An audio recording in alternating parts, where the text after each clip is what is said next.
Update करेंगे आपको। वज़ीर आज़म पाकिस्तान शहबाज शरीफ इंतहाई मुख्तसर दौरे पर इस वक्त कराची पहुंच चुके हैं। वज़ीर आला सिंध सैयद मुराद अली शाह की जानिब से वज़ीर आज़म का इस्तकबाल किया गया है। शॉर्ट ये एक विजिट है, एक रोज़ा दौरा है जिसमें रेलवे से मुतालिक आगाही उनको दी जाएगी। वज़ीर रेलवे भी उनके हमरा मौजूद होंगे जो कि उनको ब्रीफ करेंगे। हमारे साथ कफ़ील अहमद मौजूद है, उनसे बात करेंगे। कफ़ील, इसके अलावा क्या मसरूफियात रहेंगी इनकी?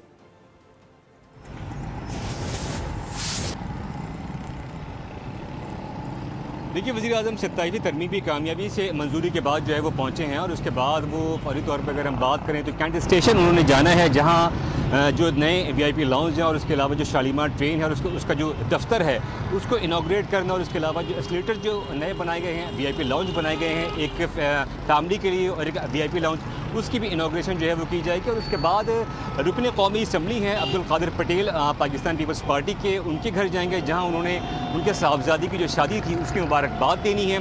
और उसके बाद जो है वो बताया जाता है कि आफ्ताब शाबान मीरानी घर जाने का उनका इरादा है, और उसके अलावा इजाम करम अली हैं उनके घर जाने का भी जो है वो इम्कान ज़ाहिर किए गए। तो इंतहाई मुख्तसर दौर है वज़ीर आज़म का, जो कि 4 से 5 घंटों पर जो है वो मुश्तमिल होगा, और उसी दौरान उन्होंने ये मुलाकातें करनी है, इनाग्रेशन करनी है, और उसके बाद वज़ीर आज़म पाकिस्तान मियां मोहम्मद शहबाज शरीफ कराची से जो है वो इस्लामाबाद के लिए रवाना हो जाएंगे। तो ये अब तक के शेड्यूल है, पहुँच चुके हैं, और उसके बाद अब तक ये शेड्यूल जो है वो तरतीब दिया गया है। इंतहाई मुख्तसर दौरा है, 4 से 5 घंटे के दौरान साइड लाइन पर मुलाकातें हैं। इसके अलावा जो रेलवे स्टेशन से मुतालिक अपग्रेडेशन का मामला है वो भी देखा जाएगा। बहुत शुक्रिया।